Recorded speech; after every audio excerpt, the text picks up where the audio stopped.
Hello, family. It's been a minute. Some of y'all have been messaging me. What happened to Sunday's show? What happened to Sunday's show? And it's been a busy week. It's award season. It's press junket season. It's all the things. And for those of you guys don't know, I am an entertainment journalist, so those are the things that I cover. And so the Grammys, the Oscars, were last Sunday, and the Grammys are coming up this weekend. And so it's just been hectic. But I finally got to watch B90, season 5, episode 15, Cold and Calculated. So I will be just as fired up as if it was a Sunday. Because can I just be real with you guys? Can I just be real with you? I feel like I'm at this point, episode 15, 1,000 hours in. I feel like I'm just hate watching at this point. That's how I feel. 2 hours feels like 12 hours. And I'm just screaming at the screen all the time. And I'm irritated by so many things. And I'm like, am I sleep deprived? No, because I'm watching other things and I'm having a great time. And don't get me wrong, 90 Day Fiance is my first love, but I just need this season to be over. I really do. I do. I feel like it's never ending. And then to find out next week is not even the tell-all. We got another episode. Like, oh my God. Anyways. Hey, Erica, you're new. Welcome. Shout out to the live chat. Hey, Linda. Hey, girl. Hey, shout out to my Patreon subscribers. I'm hoping that you guys had an opportunity to check out some of the fun interviews we did last week with Kelly and such. We have a lot more coming up, so make sure you have your alerts on Patreon so that you get all of the exclusives. Bottom of your screen, you can see where you can support the show. We have super chats and super stickers available. And hey, Susan. Hey, Raydella. Crystal says, I think I would have more patience if there weren't so many problematic folks. Facts. Hey, Drea. Hey, girl. Hey. So anyways, listen, we're going to start off with Gino and Jasmine. They're back in Panama City. You know, they seem to be getting along, which I think is funny that they said that because they've been getting along for like one day.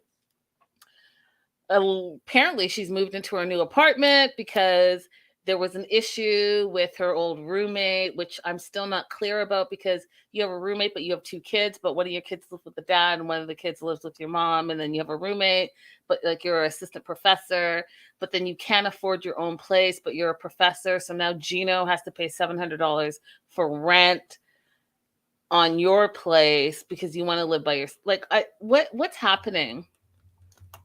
Hey, Susan. I don't understand what's happening. Like, why can't you pay your bills again exactly? Because we're not at the point in the season where his ex has released these photos that turns out that because she released the photos allegedly of your naked tatas that you lost your job. So if you haven't lost your job, then I don't understand what's happening right now. Like, I'm a little confused by that whole storyline, but if someone wants to fill me in, that's great. Gino's worried about paying his own bills, his own rent, and then also helping Jasmine because, you know, he's not working. And I'm like, well, is she not working? Because we haven't heard that yet. So can someone explain to me, is she not working right now? Susan says, I thought she was fired. Yeah, but Susan, she's fired in real time right now. Not last year when they filmed this, she was still working, right? So that's the part where I'm just like, it's confusing. Hey, Dopey Dope. So then I find out that Gino is worth $650K. What? You know what? I'm going to tell you guys a story. It's a true story.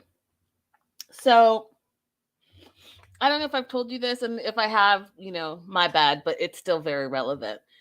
Have you all noticed that sometimes the richest people are the tightest people? And I'm convinced now that the reason they're so rich is because they're so tight on their money. Like Jasmine says, he's cheap and salty. I'm going to give you an example.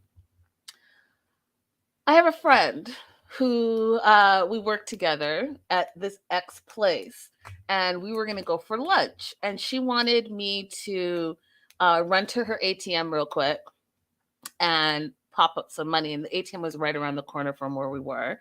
So, obviously we were good friends, and she trusted me and all that stuff. So she gave me her pen. I ran over to the ATM. I popped some money out, the amount that she wanted. And y'all, when I saw her balance, I almost fell over, because she's the same person that, like, if you guys are kicking it, hanging out, and, like, let's say you're sharing something. Oh, would you like a piece of gum? She'll pull out the gum and rip the gum in half and give you half and put the other half back in the packet. Now I know why. It's because she's very frugal, and that's why she has a lot of money. But when I found out that this fool is worth $650K in stocks, I was like, oh my God.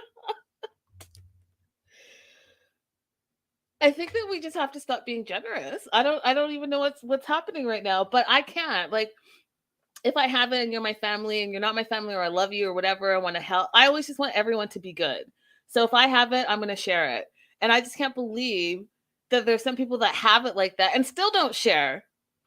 It's amazing, because, they tell you the people that give will always get back tenfold.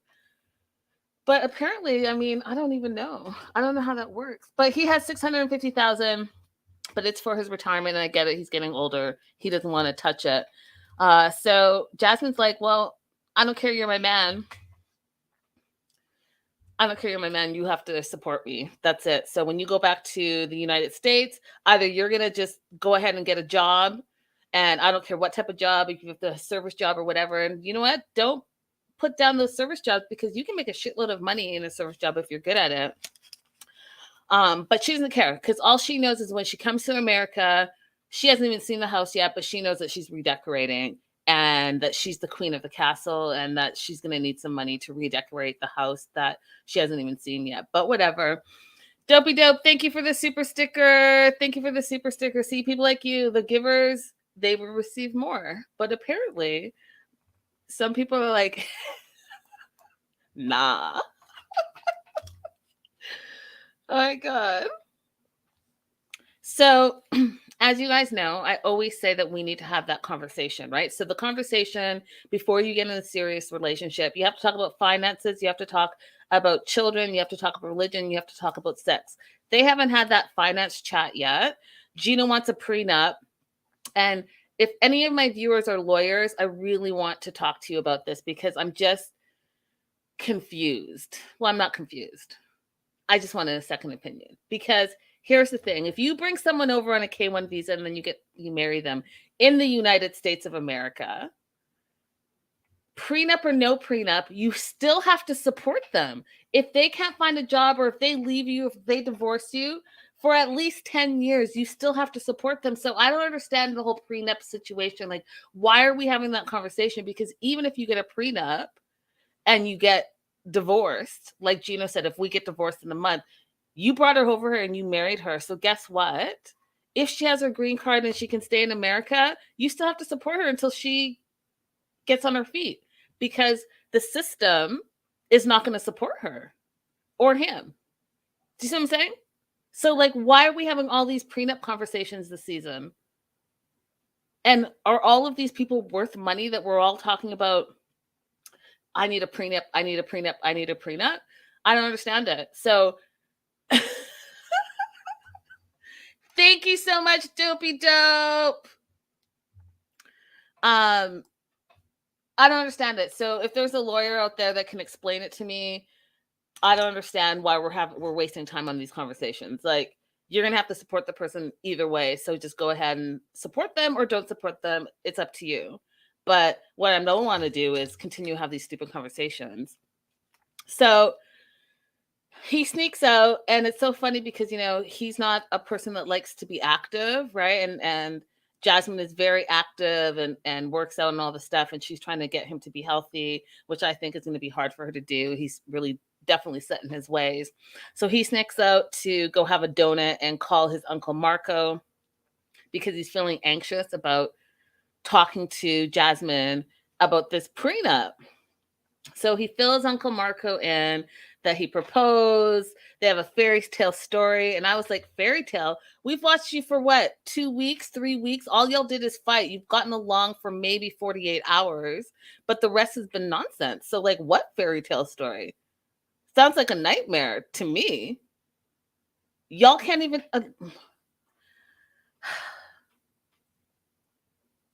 Listen, y'all. You can't get along for 2 to 3 weeks in paradise. You can't agree with anything. One person stuck on the X's, the other person stuck in lies, yet here we are. And then all of a sudden, we're worried about prenups and K-1 visas. You should worry about your relationship. You should worry about the state of your relationship and how you can't communicate, because you know what? Communication is key. And you haven't even had all the conversations.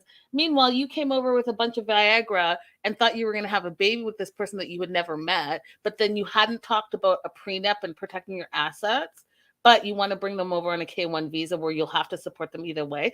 It just doesn't make sense to me. And I hate when things don't make sense, because then I'm thinking about how ridiculous it all sounds.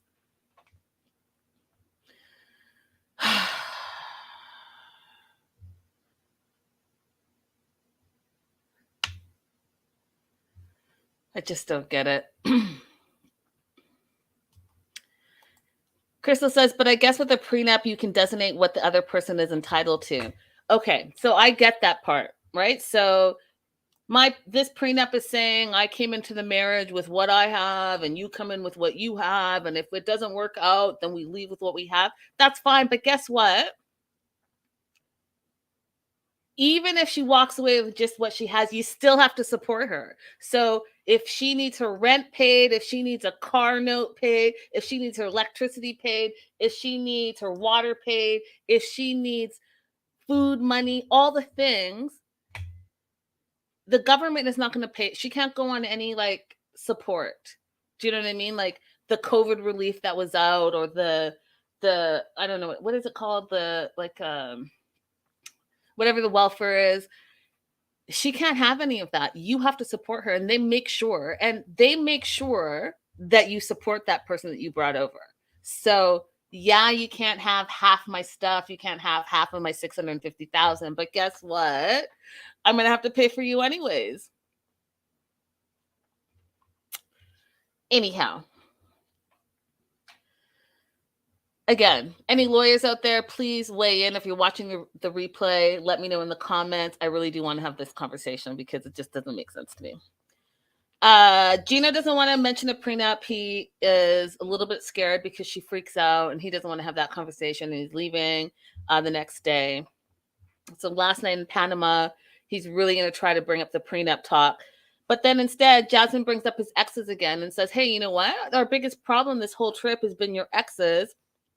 And then, guess what? I found out that your ex still has your last name. How long have you been divorced? Like 8 years. And he hesitates because I know he knows how long, but he's scared that if he answers too quickly, she's going to think like, why do you know that? And then she starts freaking about, you let her keep your last name. You know, you're letting her keep it. F that. You know, you have to talk to her. And if she says no, it's going to be an issue. I was like, First of all, you guys, okay? Gino can't tell his ex to do whatever because, first of all, it costs money to change her name. It's been 8 years in, probably all her bills, her taxes, all the things. She's known with that name, so she's keeping it. Why would she go out of pocket if she didn't have to? She didn't want to change her name back. And how does this affect Jasmine exactly? I need to know how does this affect Jasmine? Who gives a shit? You know how many John Smiths are out there? Even my name, Linda Antwi. If you Google Linda Antwi, you're gonna see 5,000 different Linda Antwis. Because guess what? There's a bunch of them. Like who cares? If you're the one that's married and that's your man and he loves you and you love him, who gives a rat's ass what his ex's last name is? How is that making you lose sleep? How is that taking away from your relationship? How is it that you have time to go and stalk someone online to find out what their last name is and then come to your man and be like, you need to call your ex? And then guess what? He's gonna call the ex, and then you're gonna get mad that he called her because why is he communicating with her? And then what? He should spend money for her to go and change her name for what? It doesn't make sense. Who cares? Who's caring in this world? Like, you should care about, hey, listen, this guy got me a roof over my head and let's move forward. And Linda, we need a prenup. That's funny. Let's move forward in our relationship and let's talk about the things that are important. Because right now, I feel like you guys are wasting time on bullshit. Honestly, bullshit. Side note, have y'all noticed that the filler couple, we haven't seen them for like 2 episodes, Ella and Johnny? And again, I'm going to say this again. Why did we introduce them this season? Like 6 episodes in to see them for like 3-4 episodes for what? They don't meet. She is like, you know how she is. So like, why? We haven't seen them, and what, are we going to see them next week? And then we're going to see them on the tell-all for what? We don't even know them. We don't even know them like that. Honestly, if you had to say a little something about Ella and Johnny's relationship, what would you say? You'd be like, I don't know. I watched them for maybe 3 hours out of the 1,000 hours that was this season, and we still don't know nothing. We just know that she cries a lot, and he's stuck in China. She has a fetish. He's stuck in China. Like,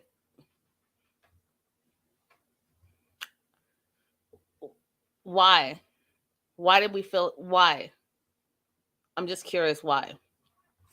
All right, next up is Mike and Ximena. I just want to tell you something, you guys.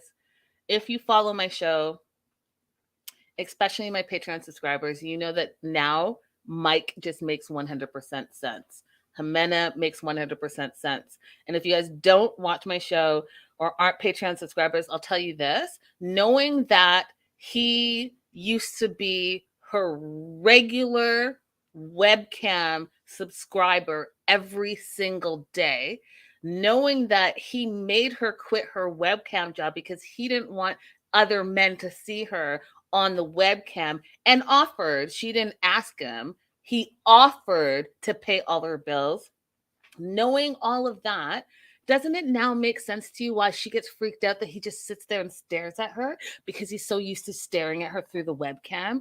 Doesn't it make sense to you that this incel flew halfway across the world so that he could have sex for the first time, and now he's like obsessed because he can't believe the object of his desires that he's been every day camming and paying is now in bed with him naked? It just all 100% makes sense to me. And I feel duped because I was like, oh, Mike, he's so cute and he just deserves love too. And he's 34 years old. He's never had sex. He's never been in a relationship. Oh my God, I'm so like, we need to protect Mike at all costs. Now I find out he's a friggin' incel and crazy. And like, he scared me this episode. I was like, someone that won't leave your house.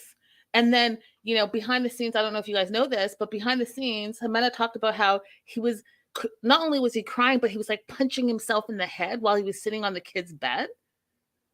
Like, and then you won't leave the house. It's very scary because those are the type of people that, you know, I don't wish harm on anyone, but those are the type of people that, like, you know, do crazy things.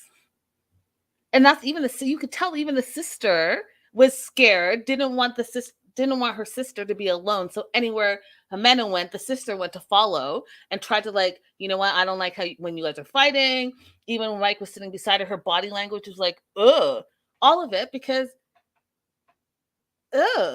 like, all the things are true. Like, we're trying to make, not we, because, you know, I had the tea, but y'all are trying to make her out to be like this user who took advantage of Mike when, oh no, that is not the case at all. This fool thought he was going to buy the girl that he was purchasing.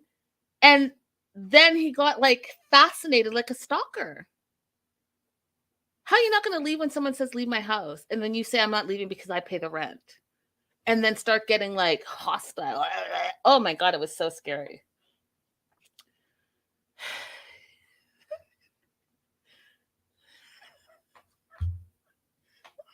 You know what, Crystal? I cannot with you. I can't with the live chat. Sometimes you go off on a tangent.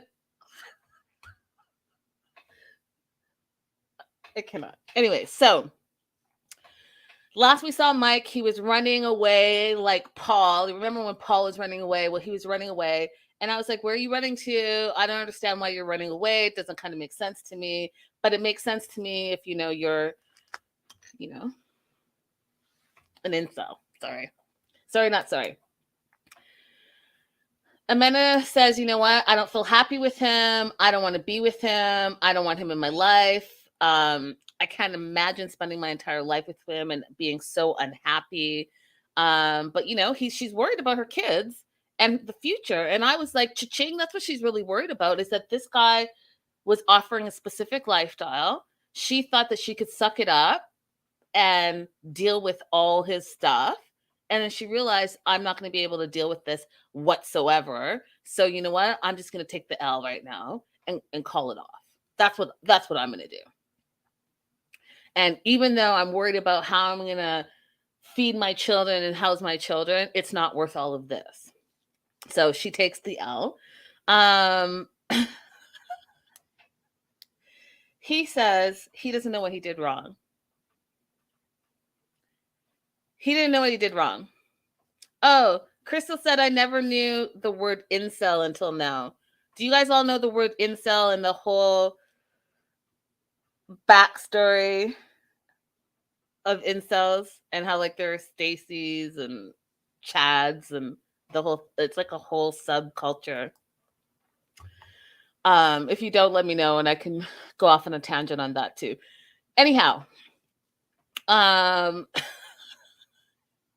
he doesn't know what he did wrong.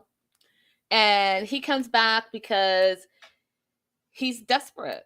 I call him Desperado. That's my name for him. You're Desperado. And he gaslights like there's no tomorrow. Like he is a professional gaslighter. And so he's like, I'm just going to apologize. And I don't understand. This is a relationship. And I think she's going to change her mind. And I'm not going to go anywhere because I think we can work through this, even though she said 1,000 times that she doesn't want to be with me. All right, so the live chat is okay. So incel stands for involuntary celibate, and incels believe that it's the woman's fault that they are not having sex. It's the woman's fault that they are not being pursued, and when they go after a woman and they feel they get rejected by that woman, then they have more hostility towards all women. There's a whole subculture of incels that believe that it's the women's fault that they can't get with women. And they are against like feminism. They're against anything that's women power. They feel like women emasculate them. And they also feel like women are meant to be controlled. Women are like objects. Women are like, should be less than men. That's an incel in a nutshell. All right, glad that we could all learn a lesson today. Keep it pushing. And then they have like a whole thing, you guys. Like there's like Chads and Stacy's are like beautiful women, and Chads are like, oh my God, it's like, y'all, it's too much. It's too much. It's too much. Okay. So, relationship is over as far as Ximena is concerned. That's it. That's all. He can't understand. It's been 1.5 years. Don't you love me? What about this love? All this. She's like, you know what? I'm over it. It's over. I don't know how to say it's over in any other way, but it's over. I don't even want you staying at my house. He begs to stay in the house, says he still loves her and still wants to marry her.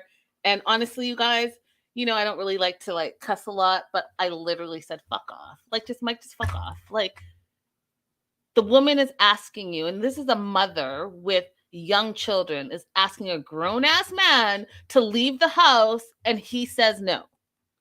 Okay? Then says he still loves her and wants to marry her.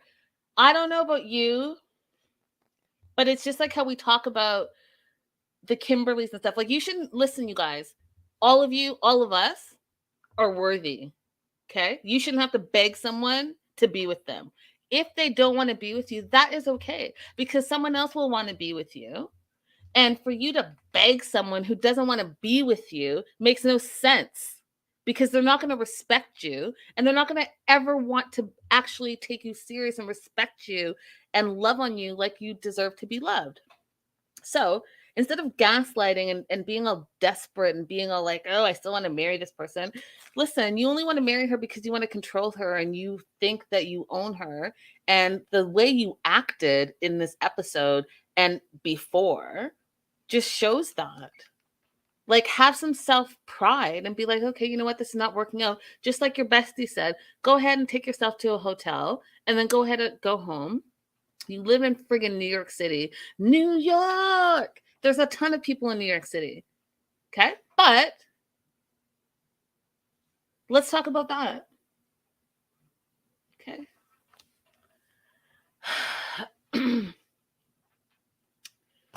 Ridiculous. So, Ximena's talking to her sister. And tells her, you know, she doesn't want to be with him. And the sister's like, are you sure? Because even though he's gross, and even though, hey, Amanda, hey, girl, hey, even though he's gross and all the things, and you guys fight a lot, you know, we didn't have all the things that we have now. So are you sure you want to break up with him? And, you know, basically she's saying, are you sure that you want to stop the monies?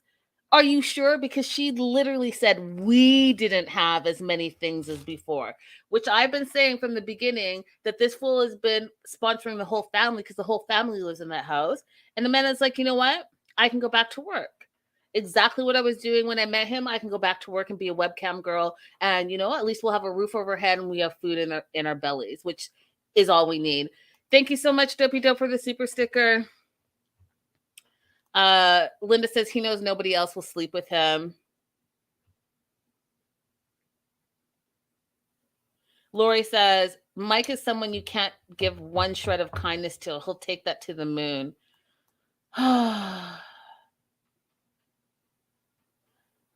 Nisi, Amena's baby daddy, one of them is in jail, and the other one she had a one-night stand with, so she probably doesn't know where the other one is. So Amena's like, you know what? I can just go back to work. It's all good. And then he comes down trying to, again, gaslight, like, hey, I'm going to be packing my stuff and I'm sad and I'm leaving tomorrow. But he feels like it's not over yet because she said that he can stay another night, which is not true. If you go back to the last week's episode, he literally begged her to stay. Begged her to stay there. Even though his friend said go to a hotel. Even though she said it was over. He begged her to stay. Oh, Amena's father. Amena's father. I read that wrong. Yeah, I don't know where the father was. The father's like, there's no free food here. I'm not getting a free meal here.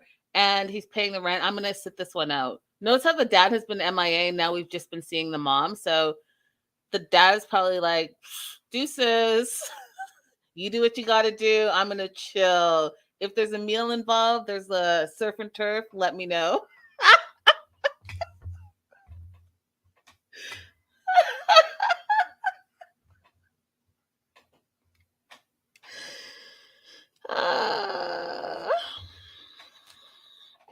So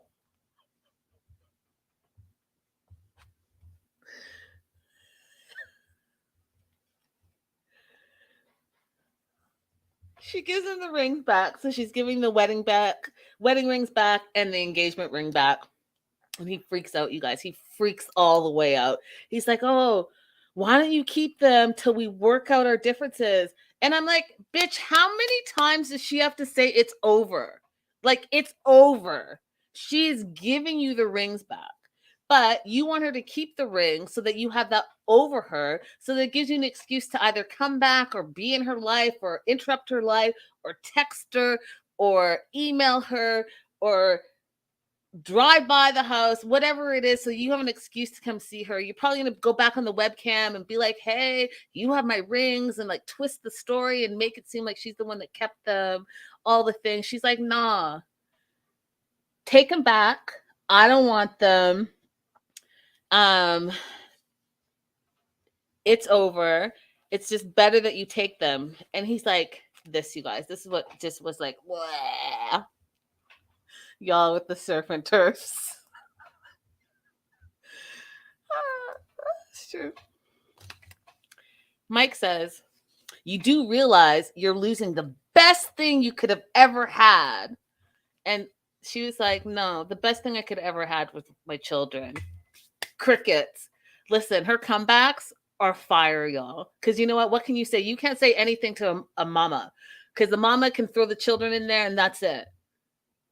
That's it. Like he thinks, okay, so here's the thing, you guys. If he thinks he's such a great catch and he's such the best thing, then what exactly? Thank you, Tris. The audacity. If you are so great, go ahead, pick up your self-respect and leave. All of this gaslighting and begging, to me, doesn't make you seem like you're the best thing that she could ever have. It makes me feel like you're A, a sex tourist, B, you're an incel, C, you have no self-respect, D, you have no self-esteem, E, you're a gaslighter. And it's unattractive. It's unattractive. It's unattractive. And yeah, to ask for everything that you gave her back, even more, it just, everything I said from A to E, it just solidifies that. So, Auntie, thank you so much for the super sticker. Everyone say, hey, Auntie, hey. Auntie, I'm going off on the incel. You already know who I'm talking about. I'm so mad that this fool had me duped.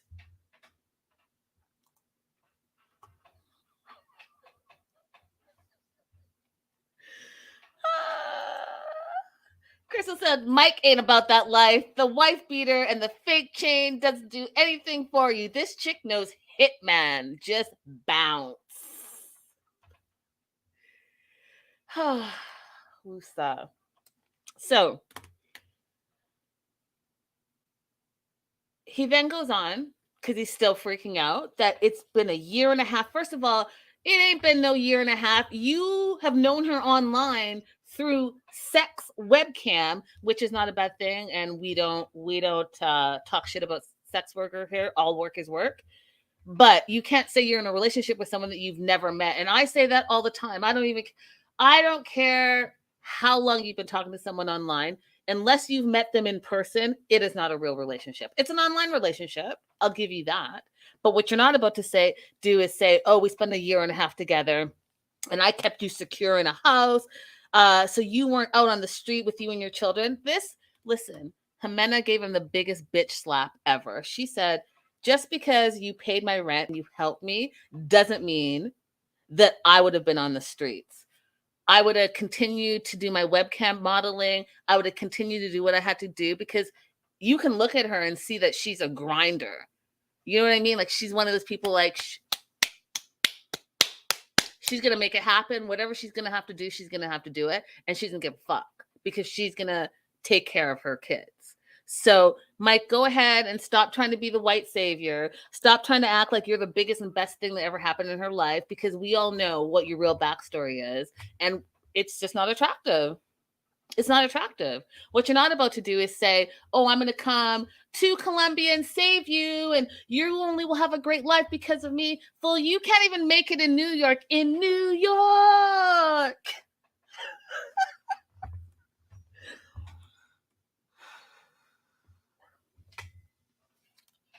Listen, go ahead and go back to live with your daddy and your grandpa. I would recommend that you go ahead and just like get some therapy and get some social skills and maybe like do some speed dating and start to learn how to talk to women, and then also get your self-esteem up so you're not so fucking needy. And then perhaps maybe someone, you will attract the right person into your life. But when you feel like you're the big savior and that you want to dangle money and control a woman, what's going to happen is that if you don't even respect yourself, she's not going to respect you either.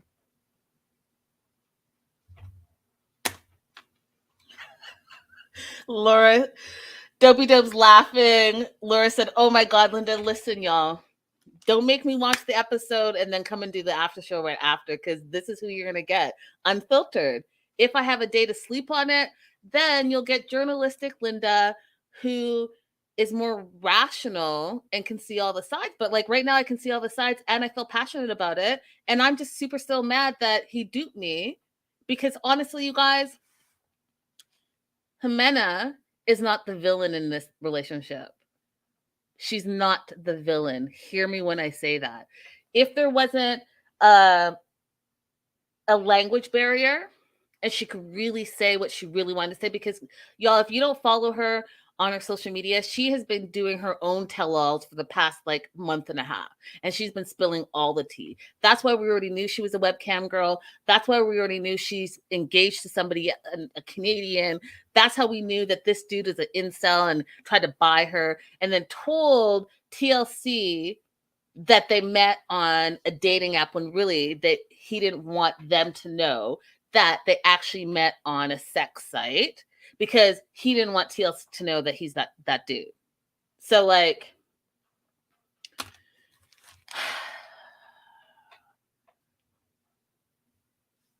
don't get me started. Back to Mike. Okay. So she explains in this episode how she did not force him to send her money, that he offered to send money because he wanted her to stop being a webcam girl, because he wanted her to himself and he didn't want any other men to look at her. And that's why he says in this episode, well, what kind of modeling are you going to be doing for work? Are you going back to the adult internet job? Well, yes, I am.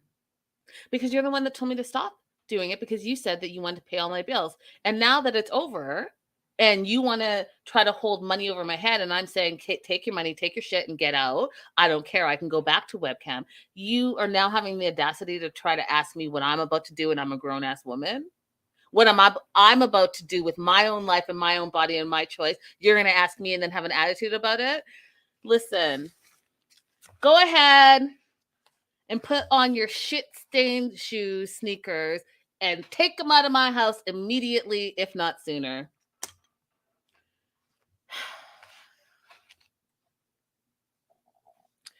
She didn't say that. She said, what's wrong with that? That's how you met me. You met me, I was a webcam model. And guess what? You were there every single day. And you're the one that said you wanted to help me. You're the one that told me to stop. And then he just, again, continues to gaslight her. I could have been your savior because I could have given you a better job. I could have taught you English. I'd have given you opportunities. I could have brought you to New York. Okay, can I break that down? I don't know what his job is. Okay, apparently he's an engineer. He's also a volunteer firefighter. But then he has a job where he can travel and just do his job on a laptop. I don't know, whatever. I don't know enough about that. But guess what? She can learn English on her own. You can watch any YouTube video. You can do Rosetta Stone. You can do all the languages things and learn English. You don't need him for that. Opportunities? What opportunities? What opportunities? Because I'm sorry, are you a professor? Tell me what your like education level is that you're going to go to New York City, where you don't own your own home. You've never lived by yourself. You've never had a girlfriend. You just had sex at the age of 34. Yet you're going to bring her to New York City to live with your dad and your grandpa in your childhood bedroom. But you want to talk about you're going to bring her opportunities and to New York City. She's like, I never wanted to live in New York City. he says to her, why do you like this? You just want me out of your life forever? You don't care? And she's like, yeah, I want you out. I've been saying it's over. I want you out of my house. Been out, go out, do out. What else do I have to tell you? It is over. And you're the one that continues to gaslight. And you're the one that continues to like not get it in your thick head. Because guess what? You're an incel.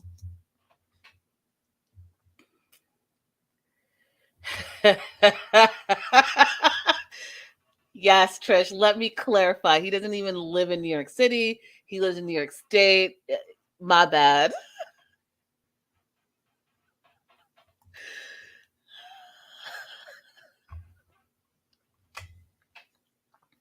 All right.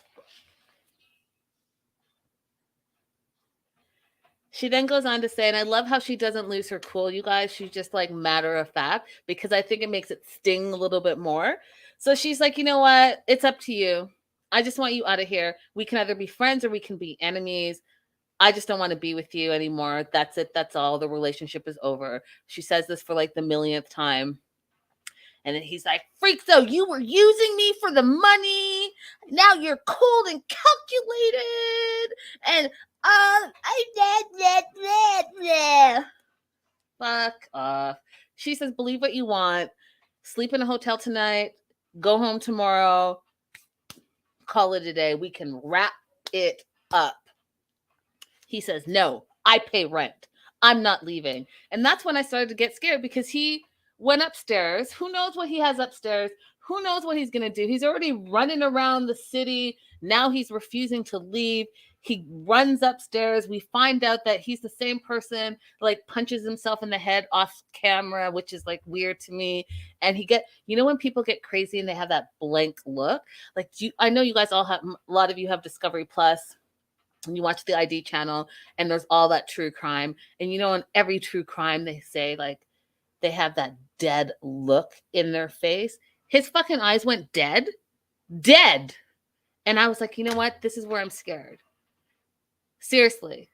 The same dude that like stares at you while you're sleeping is the same dude that could be like this while you're sleeping.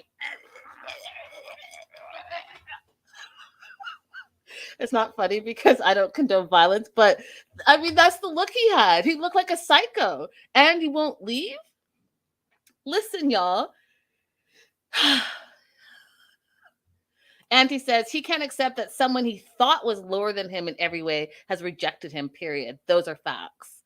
Those are facts. But he also seems like he could be. You know that show, oh, you guys, what's the name of that show? Like The Stranger in the House. And the catchphrase is, but there had been signs. Do you know what I'm talking about? That show. I'll find the name. But that's the thing where you look back and you're like, these are all the signs. All the red flags are there. This fool won't leave the house. He like flips it in his mind. Flips it all of a sudden. He like stares at you while you're sleeping. And then he's like, evil lives here. There you go. That's the show. If y'all haven't seen Evil Lives Here, this last episode that I just watched was absolutely that. It was episode 101 of Evil Lives Here, starring Mike and Ximena. Yes, that's the show. Tell me that this was not like an Evil Lives Here, where the dude is like totally gaslighting you. He won't leave. You're like scared. You walk up the stairs and he's up on the stairs in the kids' room, all freaky. You have to sit on the bed, on the stairs with like tears coming down your face and you're huddling, like all of it. No. Listen, I don't know how it works in Colombia, but what, like 911, someone is living in this house and is not, I wouldn't even say living. Can you come and get this squatter out of my house immediately, if not sooner?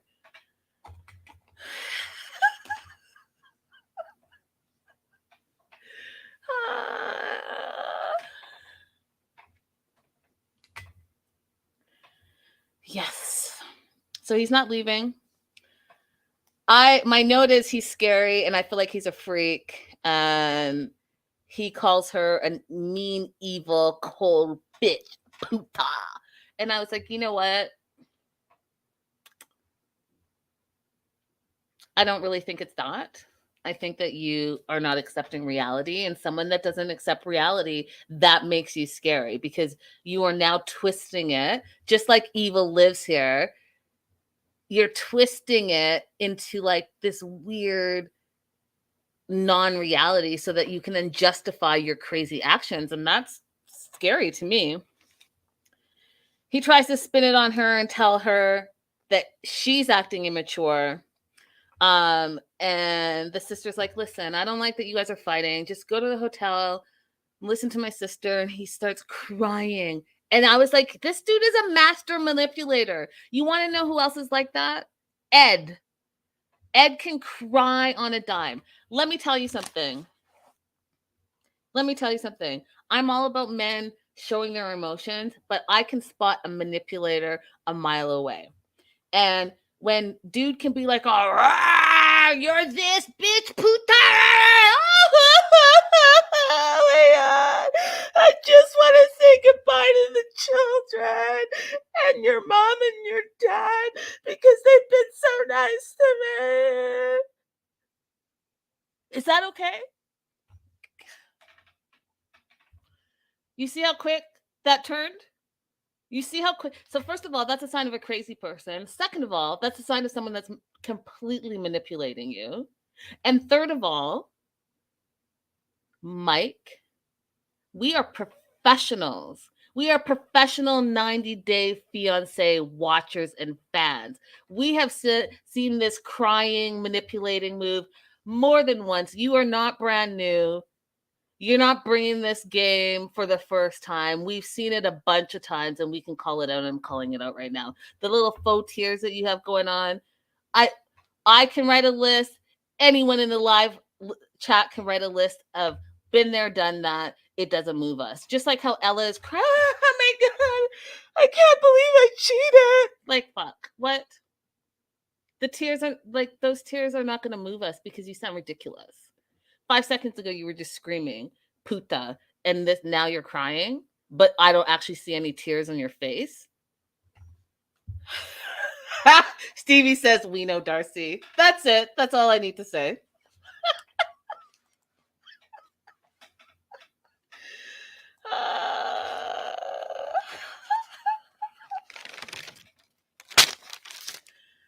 Oh.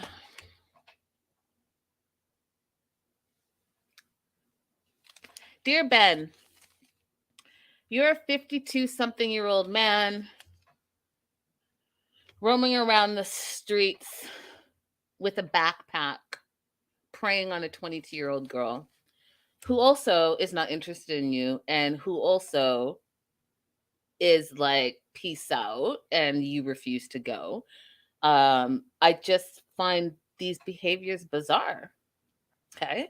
That being said, I'm so sick of these two. I'm so sick of this whole storyline. The way they insult our intelligence with this whole translator sometimes, not translator sometimes. She talks perfect English. He talks perfect English. He understands more Spanish than he lets on to. So he'll be talking. She'll be shaking her head because she knows what he's saying. Then he'll have a full-on conversation with her and she'll be shaking her head and responds in perfect English. But then as soon as they have a sit down, they can't understand each other, and all of a sudden you're pulling out the translator app so that you're wasting more of my 2 hours. Like, I don't need to hear you say the same thing over and over again. Hey, I want to talk to you. Listen, cut this shit down. Let's be more efficient. 2 hours of watching this show, and 30 minutes of it is commercials, and another 30 minutes is this bullshit translator that's translating for what? We all know what's happening here. So the sex tourist is back in his hotel. He feels disconnected because on this trip there's, quote, almost no romance.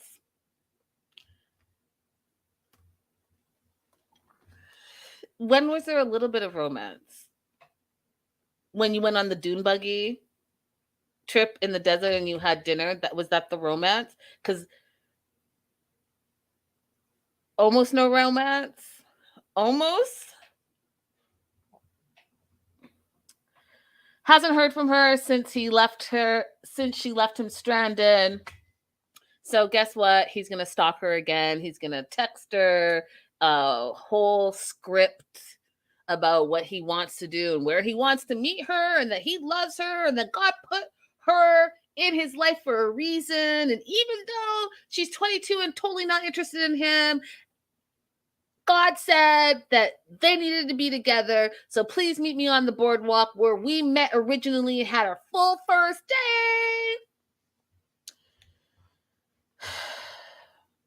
He then goes on to say he's mentally and emotionally exhausted. You know what my note was? Us too. Us, the viewers, we're mentally and emotionally exhausted by this nonsense. It's insulting and it's exhausting. Oh, he still wants to be with her. He's not giving up because he's a stalker. She has his heart, and so he wants her to meet where they first had that first day together, and they just has so much to say and so much to talk about. He still cares about her and loves her. So he's sitting on the pier. He's sitting all pathetic. I was shocked, you guys, that she showed up. I was shocked. I was like, you guys are prolonging this for what? We already know there A, is no chemistry. B, this is a faux storyline. C, she ain't into him like that. Why does he not just go home? I don't understand these. Hello? You guys over there listening and watching? Why don't these guys just go home? Someone please tell me, why won't Ben go home? Why won't Mike go home? Why won't they just go home? So he's on the pier. He's sitting there all pathetic. I'm shocked that she shows up. I actually started laughing. I said, oh my God, this is... So she left him high and dry. He had to spend like $250 to get back to the city. Then he sends her this long ass message and she wants to give him another chance. Okay. He says, oh, you look amazing. You look amazing. You look beautiful. And she says, you're immature. Talks to her in English. And that's the whole thing. This whole translator thing just like pisses me off. I just need to know why we're pretending. Like, why are we pretending that she doesn't speak English? Like, why? What was the purpose of that? Because is it because you lied to us in the very beginning when you introduced him and you said that she spoke no English? That's why they were DMing and that's why they didn't video chat. So you're sticking to that storyline because it's clear that she speaks English and it's just insulting. The whole translator thing is just it's all stupid. It's insulting. So the sex tourist pops out a teddy bear and, my note was grooming. You have a 22-year-old daughter. So I just would like to know, Ben, would you appreciate a 52-year-old man coming up to your daughter's college with a teddy bear that said mi amor? Would you appreciate that? Or would you just think it's a little weird and a little groomish? I don't know. She's speaking to him in Spanish. He completely understands. I was like, WTF, this whole thing is a sham to me.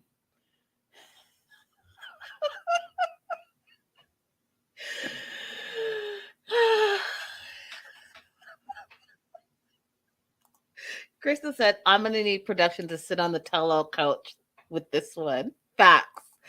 We need production to explain all the things on this. What were your choices here? Why did we go in this direction? We have questions.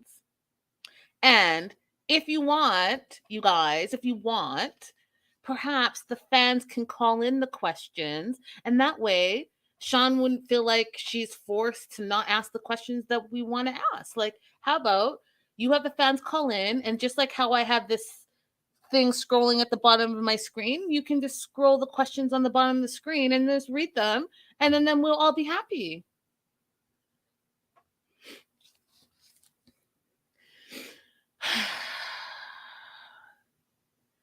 Oh my God, Allison, that's so terrible. I'm so sorry you went through that. So then they have this like long draw, like, and so here's the other thing that I can't stand, you guys.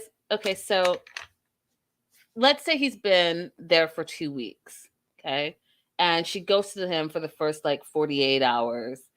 And they spent maybe, I'll give them a week that they spent together, okay? Ben is one of those dudes that he always wants to sit and have a conversation. Like, what conversation? You've known her for like a week. Why does everything have to be so friggin' deep and so like, you don't even know her? You went out for ice cream and 1.5 meals with her. And like, you need to have all of these like crazy, we need to talk conversations. For what? What are y'all talking about? You don't even know each other. So what is there to talk about? She's the love of your life and all the things. And I need to tell you my truth. And my truth is I still love you. And I will always love you, baby. I will always love you. God put us together. No man can tear us apart. What the? What? Are you trying to make this the greatest love affair that you've ever had? Fool, you were married for 20 plus years. You got 4 kids. You got a whole tribe back home. What are you talking about? I will always love you. God has put us together. No man can tear us. What? What are you talking about? Did you just watch some crazy movie and then just wrote down the words? Did you write down the lyrics to a song? Because right now you just sound crazy to me. You sound crazy. She says, "Oh, Benjamin, this is so confusing." And he says, "I love you." And she says, "You're crazy." He says, "I love you so much, baby." And then they start kissing and they start making out. And I was like, FML. Honestly, what is happening here? What is happening? She's clearly not into you, but you thought you need to get your money's worth on this trip. So you're going to plan a kiss on her and then you're going to plan another kiss on her. And then now she wants to give you a second chance because you're a good kisser. All of this is outrageous. It makes no sense to me at all. You two just need to go sit in a corner and just stop being on our screens because all of this is foolishness. It's foolishness. You're giving him a second chance because he's a good kisser. So now you guys are back on track. And because you had 1 kiss, or maybe let's call it 2, you had 2 kisses. Now Ben says, "Oh, our relationships have gone to another level. It just feels different. We're on a deeper level." My note says GTFOH. He feels like they've connected. And I'm saying the only reason that they've connected is because she knows that you're leaving tomorrow. Connected to say bye for now. See you never. They're in the car. He's like, "I will see you again. I will make as much time as possible to be with you." Yeah, okay, stalker. So next day, last day, he's leaving. Ben wants to have another talk with her. And I'm like, what is it that you need to talk about again now? Like, what is it that we're talking about? He's worried now. Even though, you guys, he professed his love. "I will always love you. My truth is I still love you. Baby, I will always love you. No man can tear us apart." But by the way, today I also want to talk about the inconsistency of your age, your apartment, the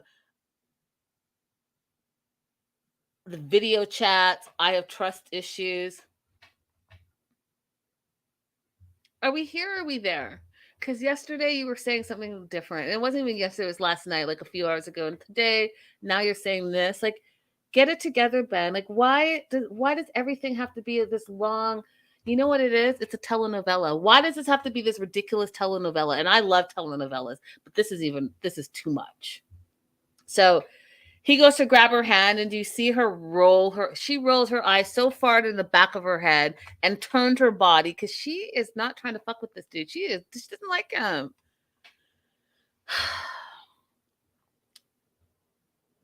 They're gonna go to the park. Now this sums up everything for me, you guys. This sums up the whole relationship. They're in the ride share. Okay? They're in the ride share. The ride share pulls up to the park. The first thing in English out of Mahogany's mouth is, "This park is beautiful." And she says it like she's never been there before. Did you notice that? But then as soon as they get to the park, she acts like, "Oh, and this is such and such," like she's been there. And I was like, see, that's either really poorly produced or you guys are completely trying to pull the wool over our eyes, but we're catching all the inconsistencies. Either you've been there before, you live there and you know that park, or you've never been to that park. But the way you're like, "Oh my God, this park is beautiful. Like I've never been here before." Ridiculous.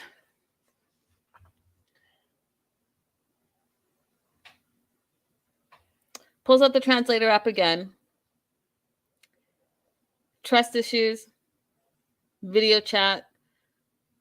It's an issue whether she's 22 or 24, which is debatable in my mind, you guys. It's completely debatable. 22, 24, same shit, different day. She's not having it. She's like, "You know what? I need to leave because the one that's deceiving and playing games is you." And she puts on her jacket and walks off. And again, he's left in the dust. Ben, go home. Ben, go home. Go home. Go and be with your children. If you want to hang out with 22-year-old, you have one of your own.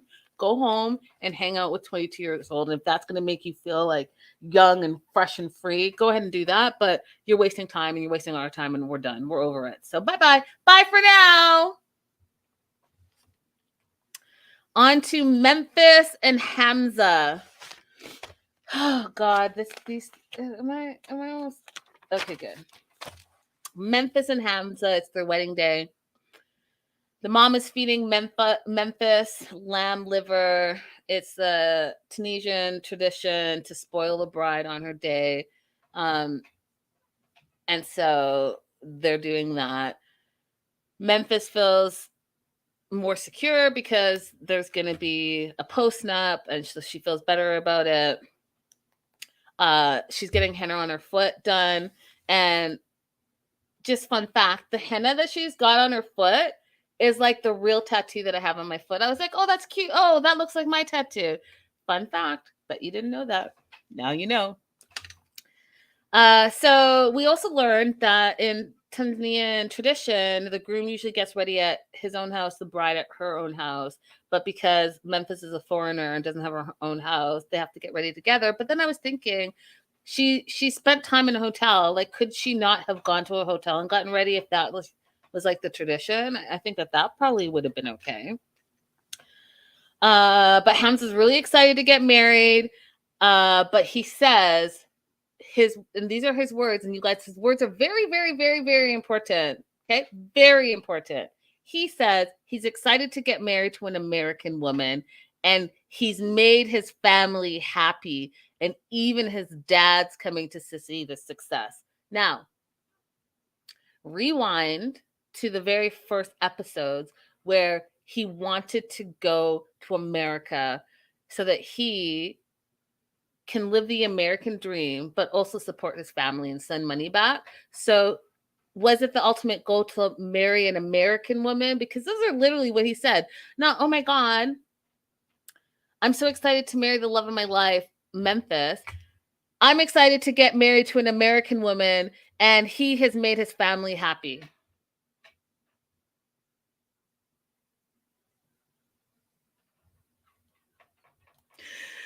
So funny, Linda. You sigh every time you mention the next couple. Linda, it's because this season is so long, and I'm trying. The only couple that I can almost bear only is Gino and Jasmine, and even them, Gino's problematic to me.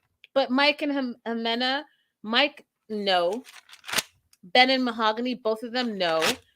Memphis and Hamza, I'm just not sure if Hamza's in it for the right reasons at all.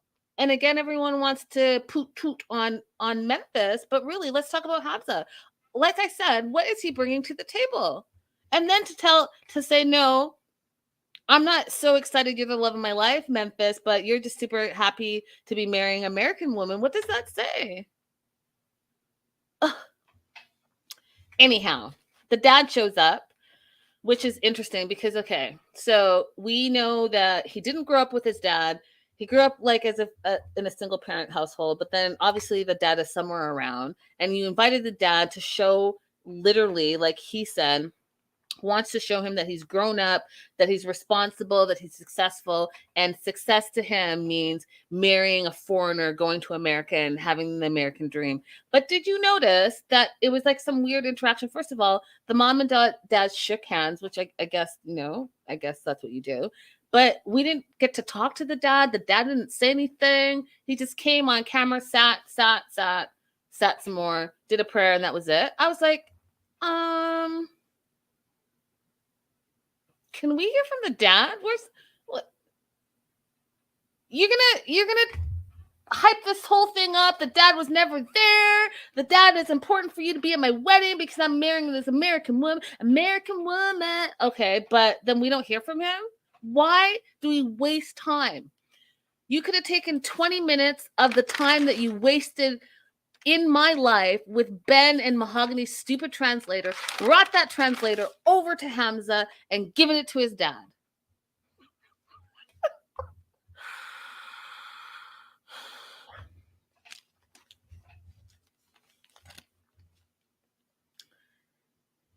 So dad's there so that Hamza can show off to the dad is basically what it is. Super strange and awkward.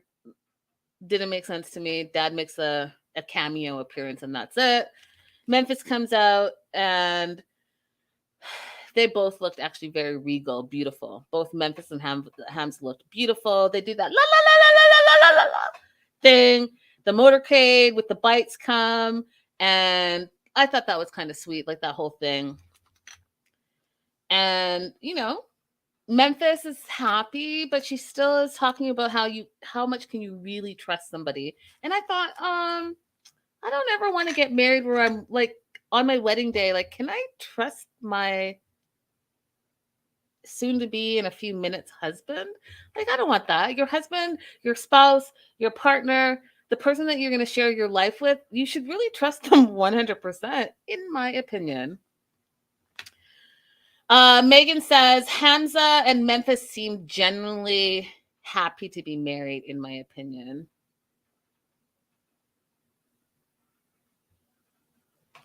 Lori said he's a great catch. No job, no driver's license, no stamina.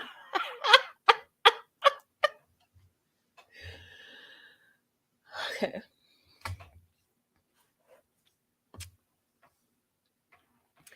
Memphis is really happy because, she grew up in foster care, and this is just giving her a sense of family. And, it's a family that she didn't know before.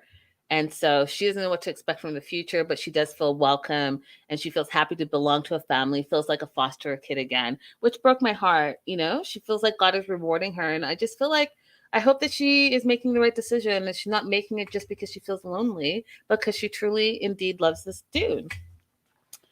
So they go, the big hype, they go into this room, a notary comes, they sign their signature, boom, they're married. That's it. And Hamza even explains that Tanzanian weddings are a little bit different, goes very quickly, and then the rest is just about dancing and celebrating.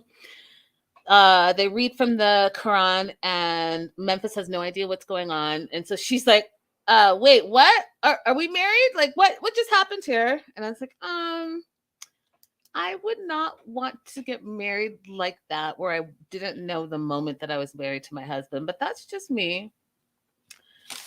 So they celebrate, and then they're off to their honeymoon.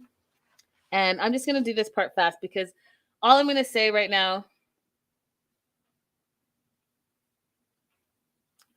is this. The math is not mathing for me. The math is not mathing. So remember 3 weeks, right? So the first week, that first night they had sex, and I guess they had sex the whole 3 weeks they were there, because she has something to tell Hamza. She's pregnant. She's 3 weeks pregnant. They go back to the house and tell the mom and the sister that she's 3 weeks pregnant. And I was like, how?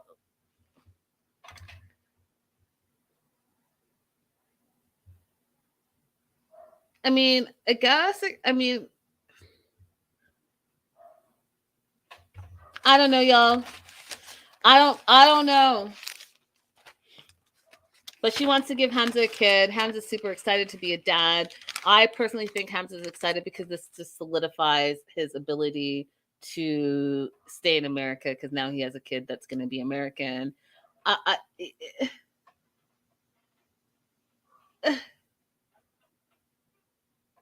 The math is not mathing. I don't know. Something just doesn't sit right with me. Something just doesn't sit with. Amanda says, I feel like she had to have been there longer than she said. I mean, let's go with midwife Crystal, because she is a trained professional. She says it's possible if you're really trying. She had to have tested a lot. Something is not right.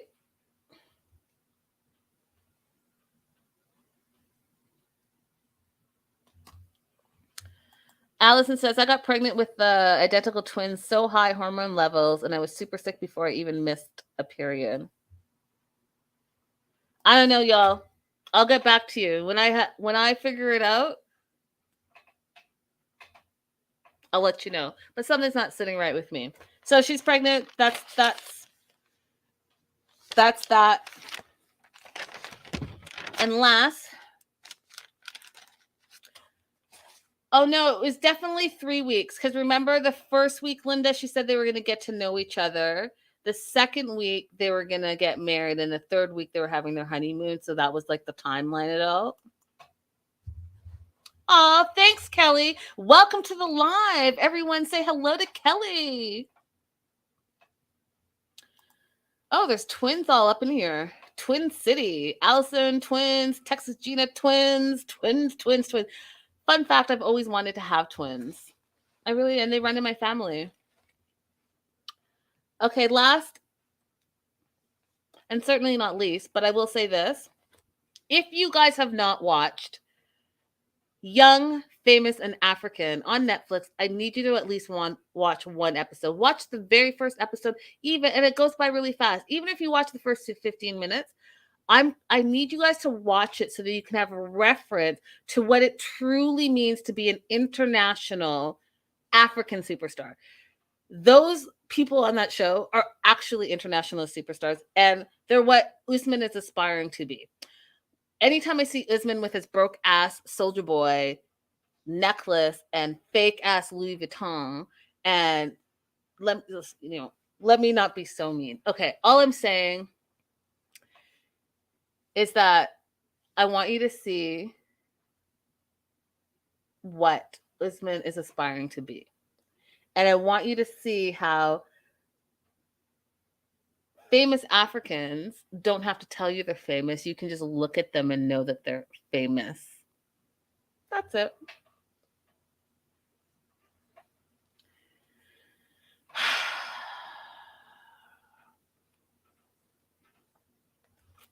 That being said, it's Kimberly's last day with Usman. He's on his phone. I'm going to give a disclaimer. He rubs me the wrong way. I'm sorry. Okay. Sorry, not sorry. He rubs me the wrong way.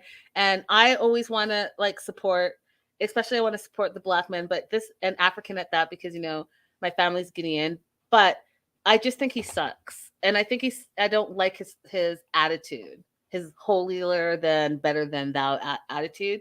And it just rubs me the wrong way. So that being said, that's the filter that I'm going to talk about Kimberly and Usman. Love Usman. Love Kimberly. Love Kimberly. Not a fan of Usman. I just think he's pretentious, and he thinks he's all that, and he thinks he's the prize. And I'm just trying to figure out what part of you is the prize.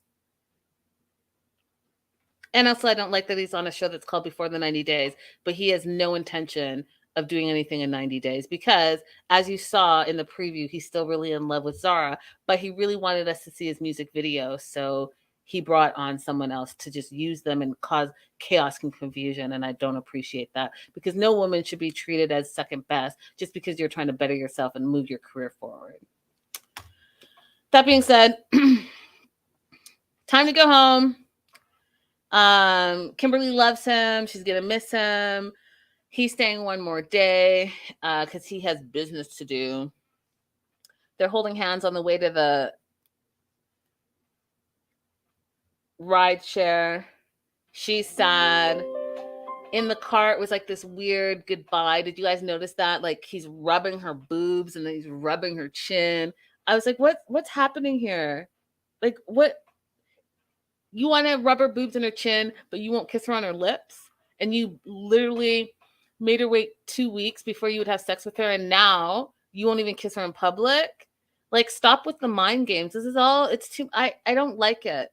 I don't like it. Just like how I said Mike gaslights, this fool gaslights too, and he gaslights her because he's using her, and I just don't think it's okay. You should never use anyone, and you should not. Hey, Kim Mesh. Hey, girl, hey. You shouldn't use people like that. I just think it's wrong. And especially because we know that he's using her for all the wrong reasons. Anyways, Kimberly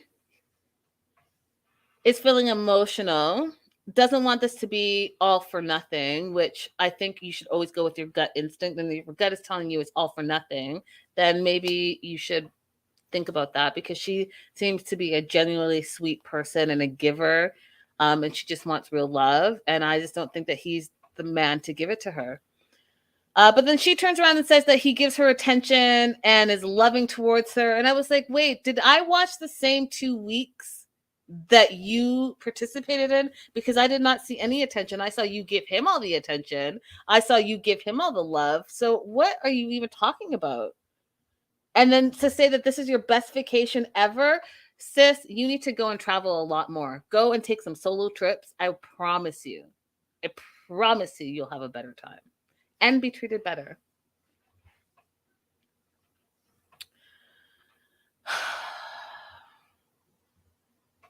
You know what time it is, you guys?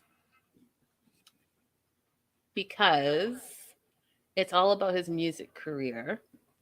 So they're in the rideshare. She's talking about the yummy yummy being so good. And instead of being like a normal person, he whips out into song. You got Miami. You say you loves it. Baby Kimberly. Baby Kimberly.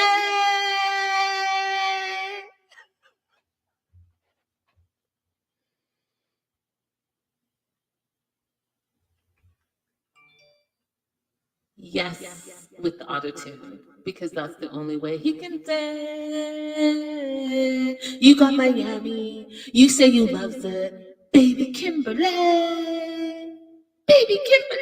Oh, fuck, shut up. Just all of it. Thanks for using. I cannot. I cannot.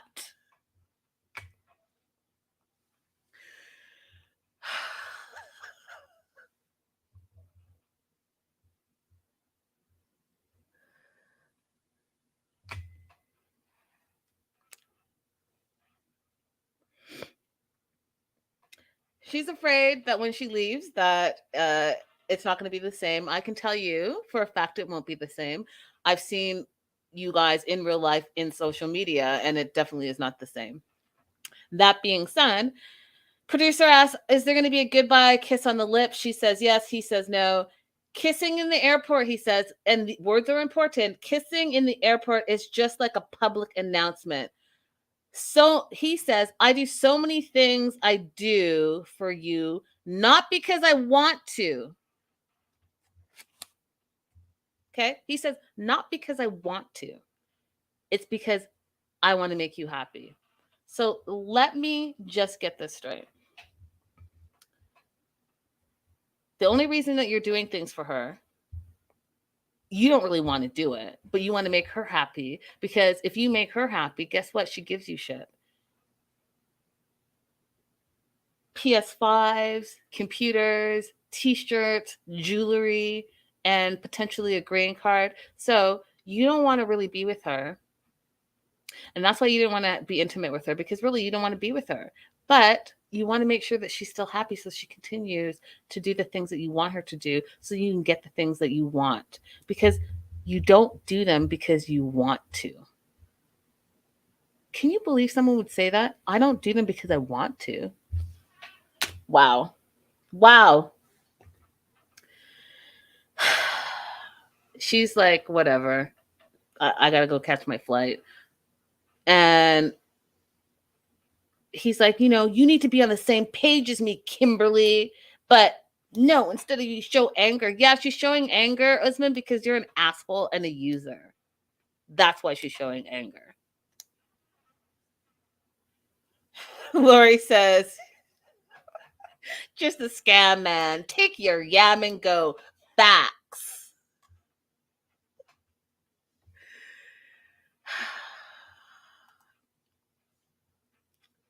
So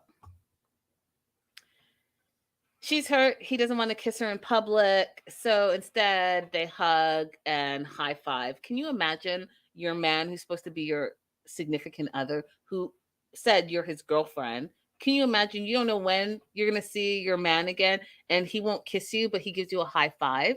And not only does he give you a high five, when you go to say you love him, he says bye. And when he said bye, you guys, did you notice how relieved he felt? That look of relief on his face, and he just turned and walked away. And when they say true love, you look back at each other like bye. He didn't do it. He just bounced. He's like, peace, bye, high five, see you when I see you never. Terrible. Just terrible. Just all very terrible. And then we see in the preview, Zara finally makes it to the episode, because guess what? He still wants to be with Zara. Are we surprised by that? No. Are you surprised by that? No.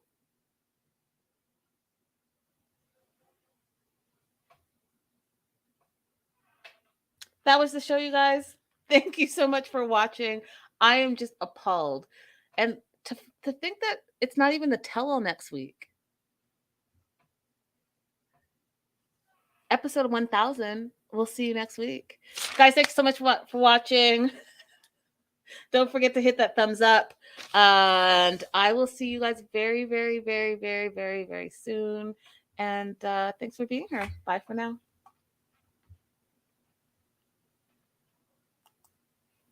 Megan, I'll talk about Zara at on Friday's News and Gossip.